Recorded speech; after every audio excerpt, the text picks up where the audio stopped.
Simon Decker sat at his desk, thinking of what to write. He wanted to write a detective story, but he could only think of the first sentence. The wooden stairs made a strange noise when he walked on them. That's how he found their secret hiding place. Simon was only 30 when he left the army, but he didn't like his job. He was a bomb expert. He worked on a bomb which would put people to sleep rather than kill them. He thought this would be the best way to win a war without hurting other people. Soon he disliked the whole idea of war. He loved reading detective stories when he was a boy, and he had enough money to live without working for some time. So he decided to leave the army and try to become a writer. His dog, Rocky, was at his feet. Suddenly the dog lifted his head and listened, then ran to the kitchen door. What is it, Rocky? Simon heard a woman scream, then a gunshot. There was another shot and the sound of glass breaking. Simon fell to the floor and crawled towards the kitchen. Rocky was in there, barking and jumping at the kitchen door. Simon held Rocky in his arms to keep him quiet. Then he listened. The car door opened and closed, then drove quickly away. The shots came from the house next door, Gerald Dunning's. Simon opened the kitchen door to look outside, but he couldn't see anything. Rocky ran out and went behind Gerald's house. Rocky! Rocky, come over here! Simon followed the dog to the back of Gerald's house. He found Rocky smelling a red scarf on the ground below a broken window. The window was open, but there was a hole in the top, probably from the bullet. Rocky picked up the scarf and ran away. Rocky! Simon was about to run after the dog when he looked through the window. He saw Gerald's body lying on his living room floor. He ran to the front door and went inside. There was blood on Gerald's chest and on the floor next to him. Simon put his fingers on Gerald's neck to see if he was alive, but he was not. Simon used Gerald's phone to call the police. He used a kitchen towel to hold it, because he knew that the police would look for fingerprints. Emergency services? I want to report a murder. The address is 222 Westbury Lane. One moment, please. While he waited, he saw something shining near a living room table. It was small and round. Then someone answered the phone. Detective Freeze, how can I help you? Yeah, at last. It's about a murder. Take it easy, sir. We have your address and we are coming there now. Could you give me your name? Yes, it's Decker. Simon Decker. Are you a relative? No, I'm his neighbor. How did you find the body? I was walking past the window, and I saw him lying on the floor through his kitchen window. Are you in the house now? Yes. Please, wait outside until the police arrive, and do not touch anything. Do you understand? Yes. Yes, I understand. Before Simon hung up the phone, he heard a click. It sounded like the telephone bug he once used in the army. He took off the earpiece to see if he was right, and he was. There was a telephone bug in there. Simon waited outside Gerald's house for the police. He had the bug in his pocket, thinking of why someone would kill Gerald. He knew Gerald was a scientist, and he thought he worked on animals to find cures for illnesses. Why would someone want to kill him for that? 4 police cars, an ambulance, and 1 black car drove up to the front of Gerald's house. The police and ambulance drivers ran towards Simon. Are you the one who called? Yes. Is there anyone else inside? No. Check all the back and side doors. You two, come with me. The ambulance drivers followed the policeman inside. A tall man wearing dark sunglasses and a long black coat left the black car and walked towards Simon. He took off his sunglasses. His eyes were small and dark. You must be Mr. Decker. Yes, I am. I'm Detective Freeze. Pleased to meet you. Is there somewhere we can go to talk? Yes, I live right here, but wouldn't you like to see the body? My men will give me a report. Then I'll look things over. I'm interested in what you saw. Simon took Detective Freeze into his house. As he talked to him, the detective looked around the house. Decker didn't like it.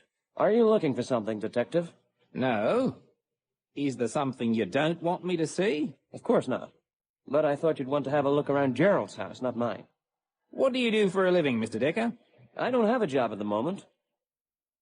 Detective Freeze saw the paper Simon was writing his story on. He read it. Their secret hiding place, Mr. Decker? That's a story I'm working on. A writer, are you? Not exactly.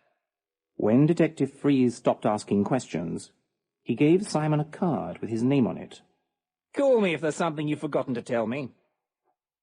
Detective Freeze and the police left before Simon remembered the phone bag in his pocket.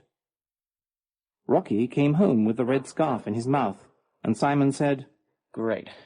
Now Freeze will think I tried to hide the bug in the scarf. Simon picked up the phone to call Detective Freeze. It was sunset, so the shadows from the trees outside his window were long and thin. He thought he saw something move in the shadows. So he put the phone down and went outside. There was yellow police tape around the outside of Gerald's house, but Simon saw nothing else. He looked again inside the window where he first saw Gerald lying on the floor. The living room looked more empty because it was getting dark. Then he saw something shining under the living room table. No one was outside at that time, so Simon went back into Gerald's to see what it was. It was a round, gold button from someone's coat. He couldn't understand how the police missed it. He walked towards the back door, but he heard someone opening the front door. He hid in a corner of the kitchen, behind a cupboard near the fridge. 2 men were in the next room. One was Detective Freeze. He heard them talking to each other. Go upstairs and look through everything. I want you to find that formula. I'll check down here. Detective Freeze came into the kitchen and looked in all the drawers and cupboards. Simon was hidden in the shadow of the cupboard he was next to, but Detective Freeze almost saw him when he opened the fridge. The fridge door was right next to his face. He heard the man from upstairs enter the kitchen. He had a hard, deep voice, as if he smoked a lot of cigarettes, or he had a cold. Did you find anything? Freeze closed the fridge and walked away. No, nothing. We've got to find that girl. She must have it. We have our phone bugged, but we haven't heard anything. What about her roommate, the waitress? She works at a place called Tivoli's. We have someone watching her. Let's bring her in for questioning. And bring that guy from next door, Decker. I think he knows more than he's telling us. Detective Freeze and his man left. Simon waited a little before he came out from behind the cupboard. He realized Freeze was involved in the murder, so he couldn't call him. He sat thinking of what to do when he smelled something like rubbish. He was sitting next to a dustbin, and inside it, near the top, was a box of matches with Tivoli's written on it. He thought of going there to speak to the waitress. Maybe she could tell him something useful. Tivoli's was a small restaurant with 10 small tables and chairs. There was only one waitress, and Simon saw that her name was Sylvie from the name tag on her shirt. She was about 27 years old, with short, brown hair. Her face was round and bright, but she looked sad when she came to Simon's table. I'd like the fish and chips and a beer. Oh, and can I borrow a pen and a piece of paper? I'm a writer, and I just thought of something. Sylvie gave Simon a pen and a piece of paper, and then she went into the kitchen. There were 4 men sitting around the bar. All of them were alone. 3 of them were older, and they looked like Tivoli's regular customers, because they all knew the bartender. The 4th man was younger, about 30 years old. He had his coat on, and there was a tall glass of cola in front of him. He looked up every now and then to look at Sylvie. Simon decided that he was one of Freeze's men. Simon stopped writing, then stood up to go to the men's room. He walked past the young man at the bar and dropped the piece of paper on the ground. He picked it up and gave it to the man at the bar. Excuse me, but I think you dropped this. The man took it, and Simon went into the men's room. The note said, "I know where Gerald Dunning's formula is. Meet me in the men's room." The man put the note in his coat pocket, drank some more of his cola, then quietly walked to the men's room. When he walked through the door, Simon hit him on the back of the neck and knocked him to the floor. He took the man's identity card and his gun. When Simon left the men's room, he saw Sylvie walking into the kitchen. He followed her inside and took her arm. I need to talk to you. Hey, what do you think you're doing? Take your hands off me! It's about your roommate. Does this look like hers? He showed Sylvie the red scarf. Where did you get this? At Gerald's. Now, let's get out of here. It's not safe. Outside Tivoli's, Simon told Sylvie to get into his car. I can't leave my job. What will I tell them? Besides, who are you anyway? I'm Simon Decker. I'm Gerald's neighbor. I just knocked out someone who was watching you. I'm sure he has something to do with Gerald's murder. I think your roommate is in a lot of trouble. You probably are too. Now, you can either get in the car and help me find your roommate, or you can go back to work and hope she doesn't get killed. Rocky was in the back seat of Simon's car. He jumped up and kissed Sylvie's face. She was surprised and screamed. Hey! Rocky, sit down. I'm sorry. That's my dog, Rocky. He doesn't like to be left alone.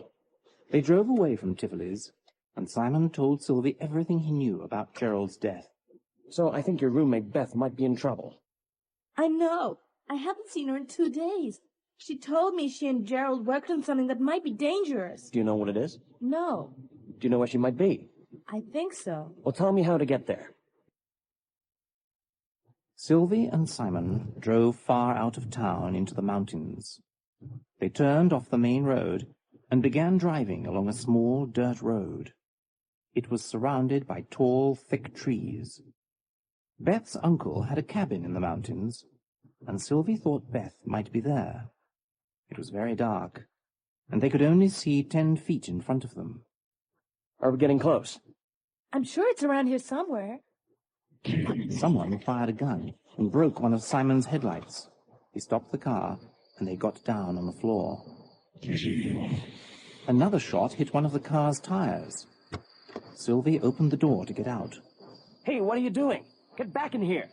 Beth! It's me, Sylvie! Sylvie was calling Beth's name from behind the car door. She looked up, but she couldn't see anything in the dark. Finally, she heard Beth's voice come from the darkness. Sylvie, tell the man you're with to get out of the car with his hands in the air.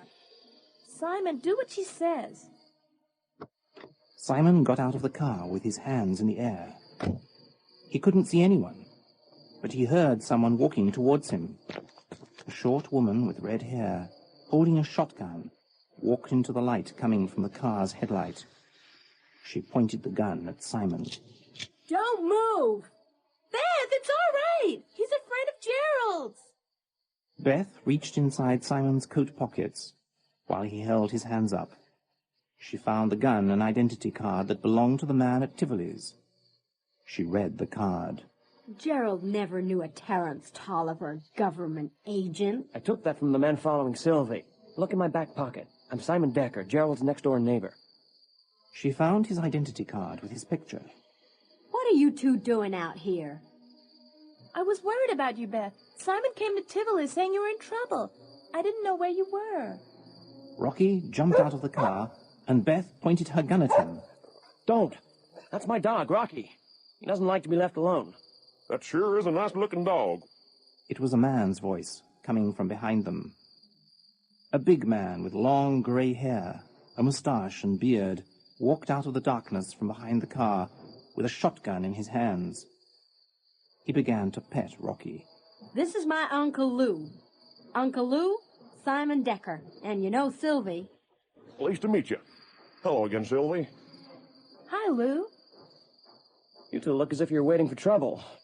Well, when Beth here told me what happened in town, I didn't want to take any chances. I agree. Is there somewhere we can go and talk? Sure.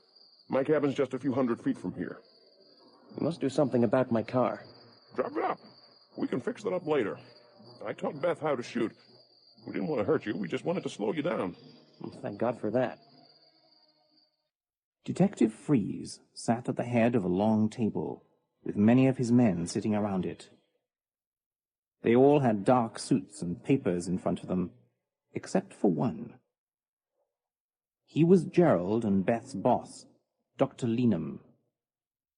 He wore a white scientist's coat and had messy white hair. He wore thick glasses. He looked very nervous as Detective Freeze spoke. Doctor, what are you telling the people at the lab about Dunning and Morgan? I've told them they left the country to do research on their new project. Good. But I can't keep saying that. Mr. Dunning is dead, for God's sake. Don't worry, Doctor. When the time comes, we'll say Mr. Dunning had a very bad car accident. For now, say he's out of the country.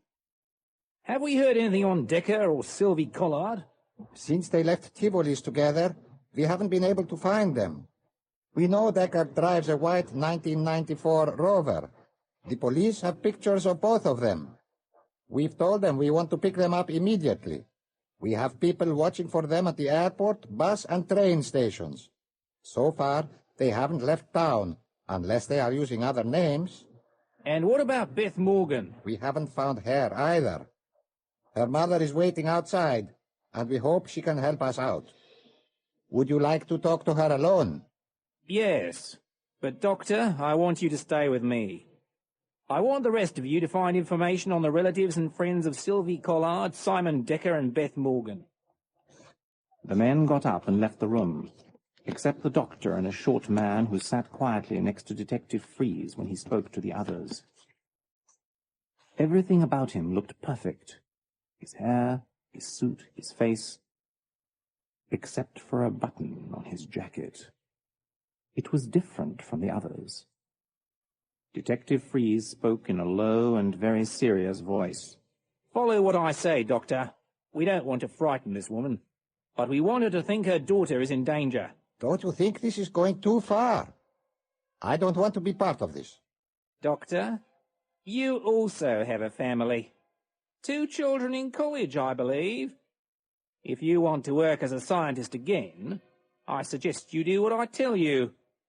You can't send your kids to college if you don't have a job. Or if you're not alive. It was the first time the small man spoke. He was the man with Detective Freeze at Gerald's house, the night Simon was hiding behind the cupboard. His deep voice scared the doctor. How right you are, Mr. Connors. The door to the office opened, and a small, nicely dressed woman with silver hair tied up on her head entered. Mrs. Morgan, please sit down. Thank you. I think you know Dr. Leenham. Only by name. How do you do, Doctor? Mrs. Morgan, we don't want to frighten you, but we're having trouble finding Beth. She's working on a very important project, and she seems to have disappeared. Oh, she's not in danger, is she? Tell me the truth. I want to know. No, not at all, Mrs. Morgan. This project was very important.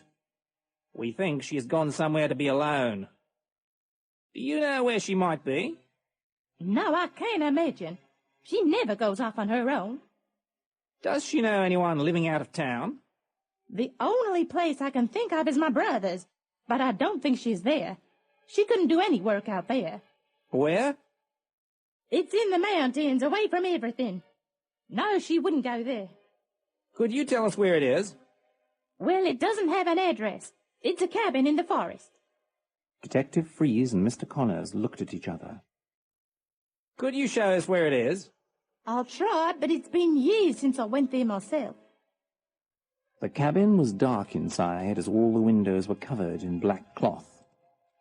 No one could see in. There was a wood fire burning in a round stove in the middle of the room. They were all sitting around it. Beth, what is this formula everyone's looking for? Everyone? Well, I went into Gerald's after the murder, and Beth covered her face with her hands. When she pulled her hands away, there were tears on her face, but she tried to hold them back. I hoped it wouldn't be true. I never knew since I jumped through the window whether he was dead or not. Go on. Tell me what you know. Now it's even more important that I finish the work he started. Simon started from the beginning. He told them about the shots and the scream. He showed them the scarf and the bug. I saw the detective looking for the formula in Gerald's house. He said he wanted you, then he said he wanted to watch my moves, so I thought something must be going on. But why did you go to Tivoli's? Why are you here? How do I know you don't want the formula? I don't even know what the formula is. Gerald was a friend. When you see someone you know killed, and you think the police had something to do with it, you begin to worry. I'll leave if you want me to, but I know about people who want to hurt others. I was a bomb expert in the army. Beth looked at her uncle. He could help with the video. You know I should stay here in case they come looking for you. All right, if you think it's a good idea. Now, here's what's happening. Gerald and I worked on something to help Gerald's brother, Adam. His brother? Yes. Gerald has a brother in hospital. He's very ill. He thinks everyone is trying to hurt him. Why would someone be trying to hurt him? Nobody is trying to hurt him. Let me tell you what's going on. We have found a formula which can make people who are ill think that everything is all right and that nobody can hurt them. Well, since this happened, the government became interested. They began sending people to ask about our work. But why? The night before Gerald was shot, he found some papers in the office of our boss, Dr. Leenham. The government wanted to use the formula as a weapon against their enemies. They thought they could do anything they wished to a person who thought everything was okay. Why did they kill Gerald? I don't think they wanted to. Gerald called me and told me to come to his house and to bring a bag of clothes because we had to leave the country. When I got to his house, a short man in a dark suit arrived. When he said he wanted the formula, Gerald fought with him. The man had a gun. It went off, and I saw Gerald fall to the ground. Then he aimed the gun at me. I screamed. I was near an open window, so I jumped through it. He fired at me, but he missed. Well, you know the rest. Where is the formula now? Don't worry about that. Now, if you want to help, you'll have to do exactly what I say. Simon took out the gold button he still had in his pocket. I think this came from the killer's jacket when Gerald fought with him. We could use it as evidence. First, we have to visit Gerald's brother. We must take the formula to him. I don't really care about anything else.